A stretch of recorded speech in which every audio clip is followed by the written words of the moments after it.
ad-dawa.tv দুনিয়া ও আখিরাতের কল্যাণে। এশা আওয়াল ওয়াক্তে পড়বে নাকি দেরি করে পড়বে? স্বামীরা দেরি করে আসে বাসায়, এটা ওনার এখতিয়ার। উনি যদি আউয়াল ওয়াক্তে পড়েন, যে রাসূলুল্লাহ সাল্লাল্লাহু আলাইহি ওয়াসাল্লাম জিজ্ঞাসা করেছে আইয়ু সলাতে আফজল, কোন নামাজ উত্তম বেশি, as-সালাত আইয়ুল আমল আফজল, কোন কাজ সবচেয়ে উত্তম বেশি। তিনি বলেছেন as-সালাতু ফি আউয়ালি ওয়াক্তিহা, নামাজকে তার প্রথম ওয়াক্তে পড়া। ইচ্ছা হলে প্রথম ওয়াক্তে পড়তে পারেন।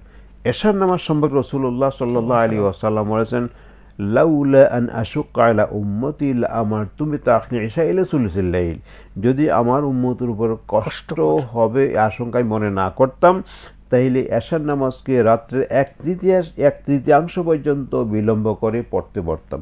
এখন উনি এক তৃতীয়াংশ বিলম্ব করে যদি পড়েন কোনো আপত্তি নাই, আউয়াল ওয়াক্তে পড়লে কোনো আপত্তি নাই, ওনার সুবিধা মতো তিনি পড়ে নিতে পারেন। তবে যেন মধ্যরাত্রির পরে না যায়, এর আগে তিনি নামাজ শেষ করবেন, নইলে নামাজ মাকরুহ হয়ে যাবে। জাযাকুমুল্লাহ খায়র। সালাম, বিরতি নিব।